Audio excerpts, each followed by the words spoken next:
આપણે ભોજન સાથે ઘણી જાતના પીણાનો ઉપયોગ કરતા હોઈએ છીએ, પરંતુ મોટાભાગે છાશનો ઉપયોગ દરેક ઘરમાં થતો જ હોય છે. છાશ શરીરમાં રહેલા ઝેરી તત્વોને બહાર નીકાળી દે છે.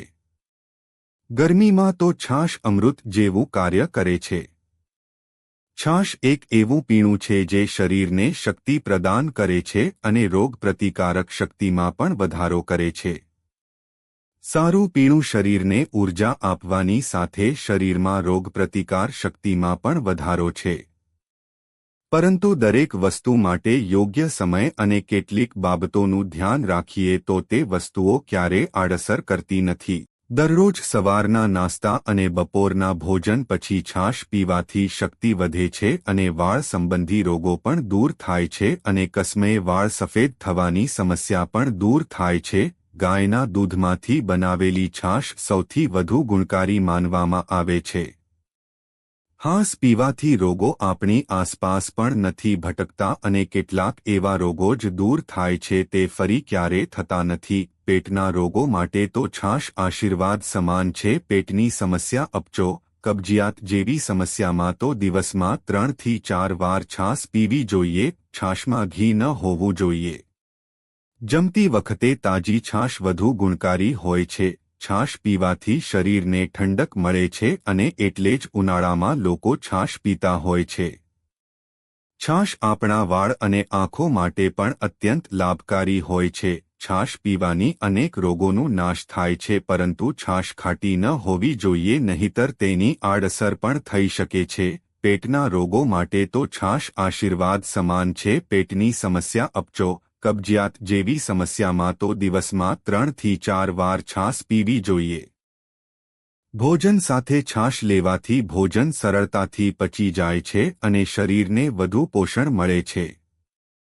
છાશમાં ચપટી મરી, જીરું અને સિંધાલું મીઠું નાખવાથી તે ગજબનું અસર કરે છે. છાશમાં એવા બેક્ટેરિયા હોય છે જે શરીર માટે અત્યંત લાભદાયક હોય છે. પરંતુ ક્યારેય બહારની લસ્સીનું સેવન ન કરવું જોઈએ, કારણ કે તેનાથી શરીરમાં કેલરીનું પ્રમાણ વધે છે, જેથી તમે સ્થૂળતાનો શિકાર પણ બની શકો છો. અમૃત સમાન માનવામાં આવતી છાશ ક્યારે વાપરવી અને ક્યારે વાપરવી નહીં.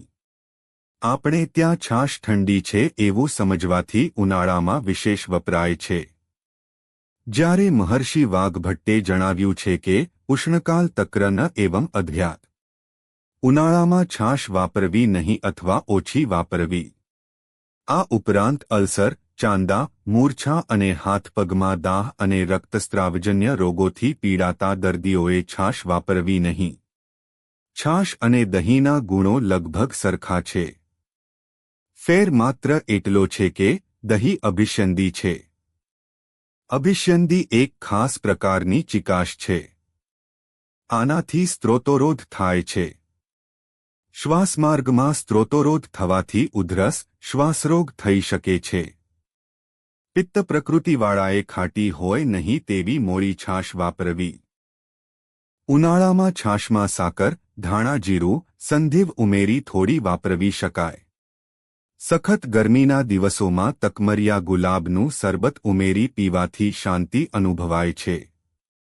ચોમાસા જેવા ભેજવાળા વાતાવરણમાં કેટલાકને છાશ માફક આવતી નથી.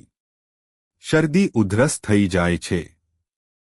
મહર્ષિ ચરકે કહ્યું છે કે હર્ષથી પીડાતી વ્યક્તિનો જઠરાગ્નિ અતિ મંદ હોય, હલકો ખોરાક પચાવવામાં તકલીફ પડતી હોય એવી વ્યક્તિએ માખણ કાઢેલી ખટાશ વિનાની છાશ ઉપર રહેવું જોઈએ.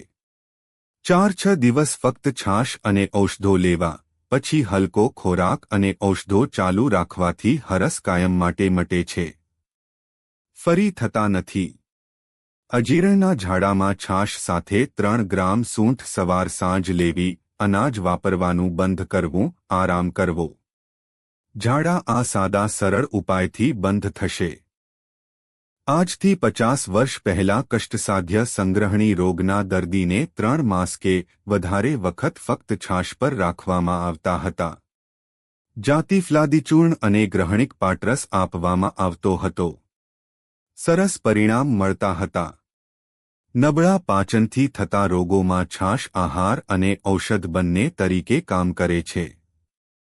આયુર્વેદના પ્રખર પંડિત સ્વામી કૃષ્ણાનંદની દ્રષ્ટિએ અમ્લપિત્ત એસિડિટી ના રોગોમાં કે ખાટા ઓડકાર આવતા હોય, છાતીમાં બળતરા થતી હોય, રક્તસ્રાવજન્ય રોગ થયો હોય એ દર્દીએ છાશ વાપરવી નહીં. શાસ્ત્રના નિયમ મુજબ બનાવેલી છાશ ઉત્તમ પૃથ્વીમાં સુખ આપનાર છે. ભેંસની છાશ ભારે અને બકરીની છાશ હલકી અન્ય રોગો ઉપરાંત સંગ્રહણીમાં સફળતા અપાવે છે. છાશમાંથી તકરારિષ્ટ અને તકવટી બનાવવામાં આવે છે. આ ઔષધો વાતકફજન્ય પાચનતંત્રના રોગોમાં અતિ ઉપયોગી છે.